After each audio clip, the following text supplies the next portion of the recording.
funciones y también algunos programas de JavaScript donde vamos a resolver problemas matemáticos o problemas que nos pueden tomar en entrevistas de trabajo para afianzar nuestras habilidades con JavaScript. Entonces, una de las plataformas que yo uso mucho es LetCode. LetCode es una plataforma que se sube, en este caso, problemas normalmente matemáticos o de cálculo, donde nosotros podemos practicar nuestros conocimientos de funciones, de algoritmia y de procesos en JavaScript. Por ejemplo, tenemos este primer problema que es uno de los más sencillos, que nos dice que dado un array de enteros, que va a ser llamado números, y un entero de tipo target o objetivo, debemos retornar los índices de dos elementos que sumen dicho elemento objetivo. Y debemos asumir que solamente hay una solución y no debemos usar el mismo elemento dos veces. Y podemos retornar la solución en cualquier orden. Por ejemplo, tenemos que en un array de 2, 7, 11 y 15, si el objetivo es 9, ¿cómo podemos llegar a 9 con estos elementos? Solamente sumando 2, con el 2 y el 7, ¿verdad? Ya que 2 más 7 es 9. Por tanto, una de las soluciones sería 0 y 1. En este ejemplo de 3, 2 y 4, si el target es 6, nosotros podemos regresar que 2 más 4 es 6, por tanto el índice sería 1 y 2. Y lo mismo para el 3 y 3. Entonces, algo que debemos entender es que para nosotros hallar esta suma, primero tenemos que obtener el objetivo. Y algo interesante es que si nosotros queremos obtener un resultado, por ejemplo, si nosotros estamos traversando el array, nosotros tenemos que ir por cada elemento. Eso va a ocurrir sí o sí, ¿verdad? Entonces, aquí yo voy a sacar una copia en nuestro pizarrón para poder resolver este problema. Y yo también lo voy a resolver con ustedes por primera vez, ¿okay? Primero tenemos lo siguiente. Tenemos el objetivo. Por ejemplo, el objetivo en este caso sería 9. Y nosotros tenemos un array de elementos que sería 2, 7, 11 y 15, ¿verdad? Si nosotros queremos encontrar dos elementos diferentes, me refiero a índices diferentes, que sumen 9, nosotros tenemos que primero evaluar cada uno de los elementos. Y una de las posibles soluciones es que cuando nosotros tengamos nuestro índice, que nuestro índice va a ser index, en 2, ¿cómo podemos saber que 2 podría llegar a sumar a 9 con otro elemento? Con una resta, ¿verdad? Entonces nosotros podemos restar 9 menos 2 e igual a 7. Y de esa forma sabríamos que si nosotros queremos que 2 sea nuestra solución, entonces 7 debe existir en el array como elemento aparte, ¿cierto? Entonces nosotros podemos implementar esta solución que se ve bastante simple, pero vamos a tener algunos problemas. Ya veo yo al menos con la experiencia que tengo en LetCode, veo que va a haber algunos problemas. Entonces, nosotros tenemos que el objetivo es target, ¿verdad? Entonces vamos a atravesar por cada uno de los elementos del arreglo de números. Entonces, una forma de ir por cada uno de los elementos es con el bucle for, ¿verdad? ¿Se acuerdan el bucle for? Donde nosotros íbamos por cada elemento. ¿Cómo definíamos un for? Definíamos un índice. Si nosotros lo queríamos así, como sentencia o expresión inicial, en mi caso voy a iniciar en 0, ya que los índices en computación inician en 0. Y además de eso, voy a hacer de que el índice sea menor, en este caso, al array.len, que el array se llama nums. Entonces que sea menor a la longitud, para que de esa forma nunca pasarme de dicho array, ¿no?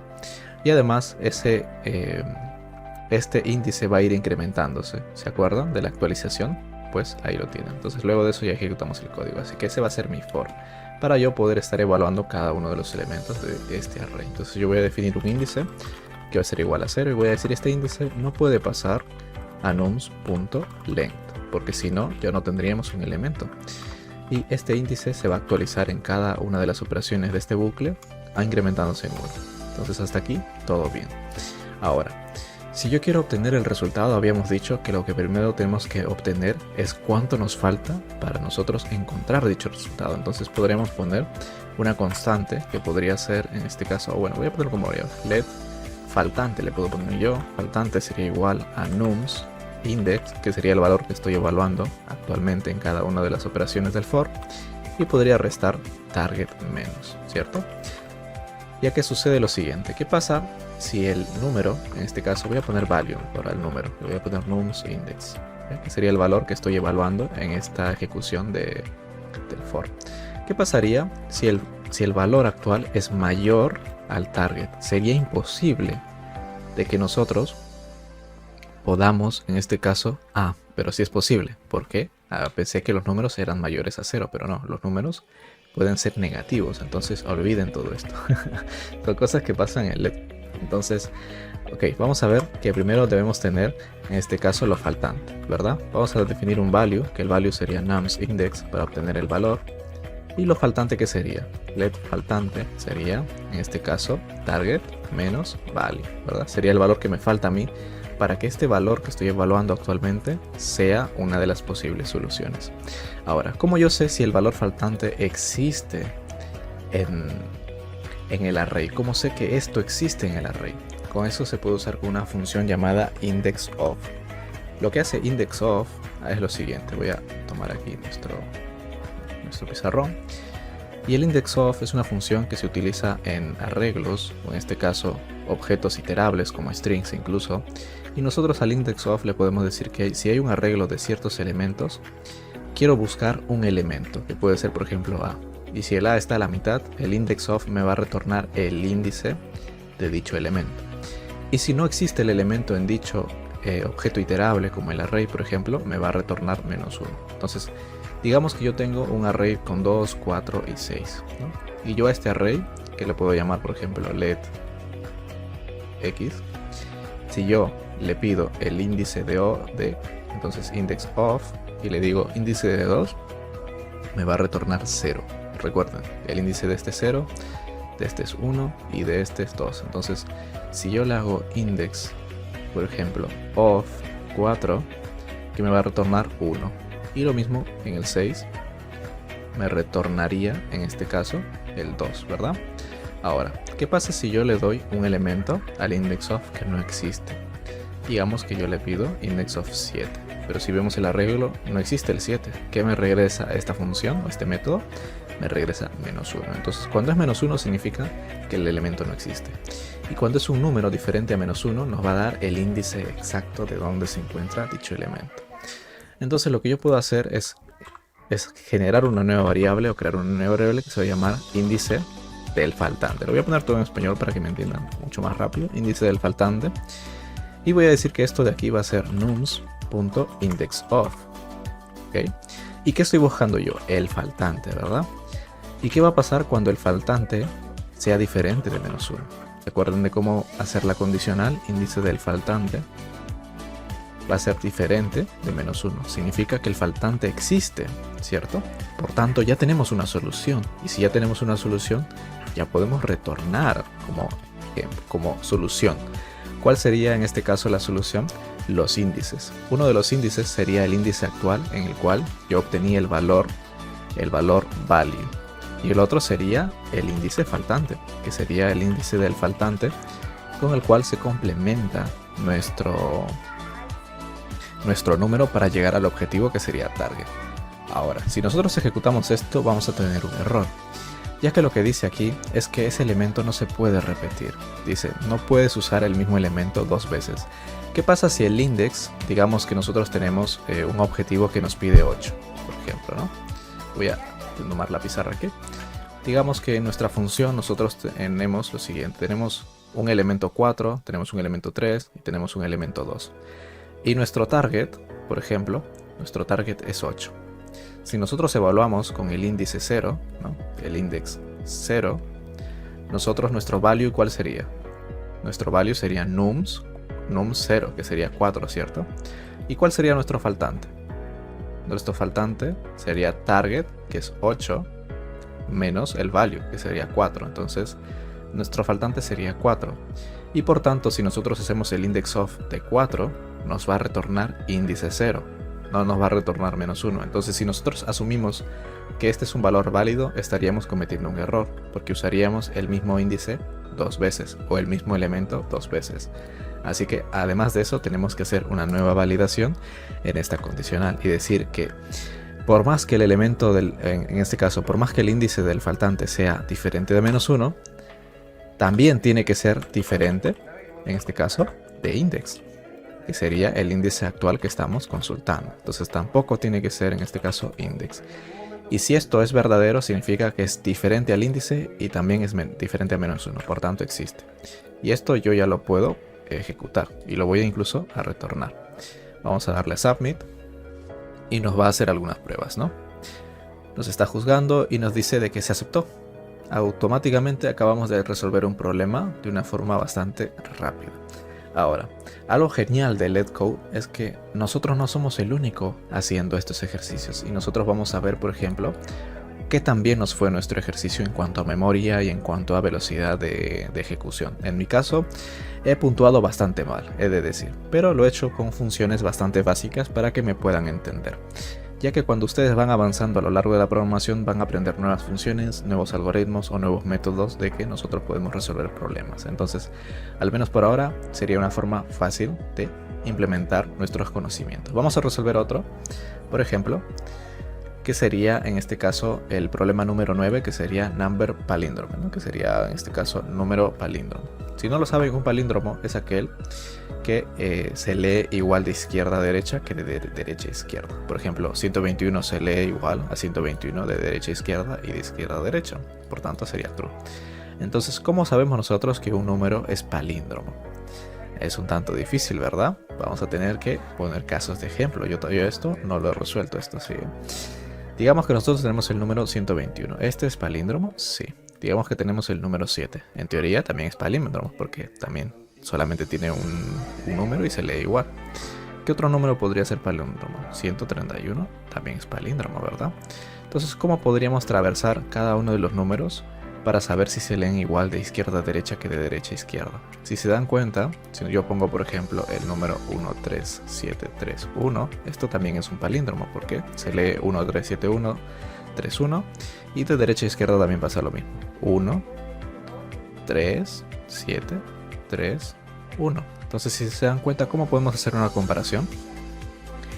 Y es en los extremos. Si se dan cuenta, 1 y 1 se repiten, 3 y 3 se repiten, y el 7 en este caso, como ya queda como parte impar, ya en este caso pues no se necesita evaluar porque siempre va a ser un palíndromo, ¿no? Entonces, una de las formas que podemos hacer este problema o solucionarlo es por extremos o por partes, ¿no? Como están viendo aquí. ¿Cómo podríamos hacer esto? Podríamos traversar por la longitud del número, convertirlo a un texto, ¿no? Podría ser una de las soluciones aparentes. Yo puedo convertir esto a un texto y de esa forma nosotros podríamos trabajar viendo por caracteres, ¿no? Esa es una de las formas. La otra forma que también podemos trabajar es con eso. Vamos a usar, por ejemplo, vamos a transformarlo en palabra, var palabra, vamos a poner palabra que va a ser igual a x.toString para transformar ese número en palabra. Es una función que simplemente transforma el número a string. Y yo lo que puedo hacer es iniciar en 0, let index 0, es decir, que index tiene que ser menor o igual a x.length, bueno, en este caso palabra.length sobre 2, ya que si yo solamente voy a calcular los extremos de estos elementos, los extremos como tal, solamente voy a hacer dos cálculos. Por ejemplo, si nosotros queremos comprobar esto, comprobaríamos esto con esto, comprobaríamos esto con esto y solamente serían los únicos. Por tanto, la longitud de esta palabra, si nosotros lo hemos transformado, sería 5. Y como máximo haría 2 comprobaciones, ¿verdad? Entonces tiene que ser menor a la longitud sobre 2. Y ahora sí nosotros podemos ejecutar lo siguiente. Podemos decir que el índice va a aumentar. Entonces, por cada uno, yo lo que voy a hacer es comprobar que la palabra, en este caso la letra inicial, le voy a poner yo, que se va a llamar palabra index. Y voy a poner letra final, que sería el otro extremo. A lo mejor voy a ponerlo, en este caso, izquierda, ¿no? Izquierda y derecha. Derecha sería palabra, en este caso palabra.length, que sería la longitud, -1 es la última como tal, y sería menos index. ¿Okay? Y en el caso de que izquierda sea diferente a derecha, significa que no es un palíndromo. Entonces yo retorno falso. Si nunca pasó un falso, porque este for se va a ejecutar por todas las letras, comparándose de extremo a extremo, y si nunca retorné falso, ¿qué retorno yo? True. Vamos a enviar esto y vamos a ver si lo hemos solucionado en tiempo récord, y vamos a tener que sí. Increíble. No creí que podría hacerlo a la primera, pero bueno. Entonces, aquí por ejemplo lo que hemos hecho es lo siguiente.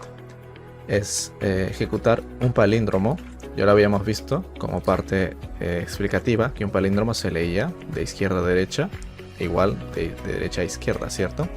Entonces lo que yo he hecho aquí es comparar los extremos. Si los extremos son iguales, no pasa nada. Entonces seguimos evaluando hasta encontrar uno falso, ya que si nosotros evaluamos, por ejemplo, 1, 2, 3, 4, 5, cuando estemos en el índice 0, ¿verdad? Index 0. Entonces si yo lo comparo al final, esto automáticamente es falso porque 1 es diferente de 5. Entonces esto ya deja de ser un palíndromo. Da igual que lo de adentro sea perfecto palíndromo, da igual. Si encontramos un extremo, una comparación de extremo que no es en este caso igual, si la izquierda es diferente a la derecha, entonces habremos determinado que esto no es palíndromo. ¿Okay? Por eso es que nosotros retornamos falso. Y en el caso de que esto nunca pase, de que nosotros nunca retornemos falso, ¿qué habrá pasado?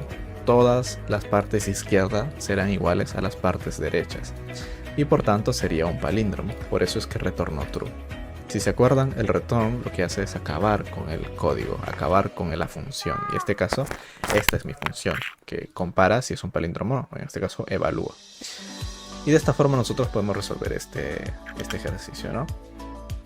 Al igual que esto, hay muchos más. Y les recomiendo encarecidamente de que practiquen un poco para que mejoren un poco su lógica de programación y también en este caso, sus tiempos, ¿no? Yo, por ejemplo, aquí vamos a ver un poco más de detalles.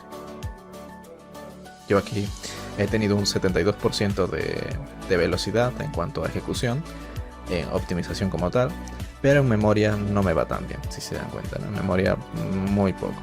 Entonces aquí he gastado mucha memoria al momento en el que yo almaceno las variables, al momento en el que hago un for, etcétera, etcétera.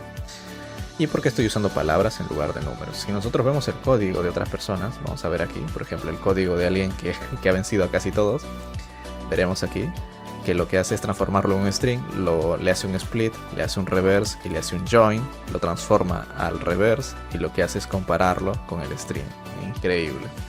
Yo, por ejemplo, no sabía que existía un reverse que transformaba el string a la parte contraria, ¿no? Y como ven aquí, el tipo lo ha hecho en tiempo récord.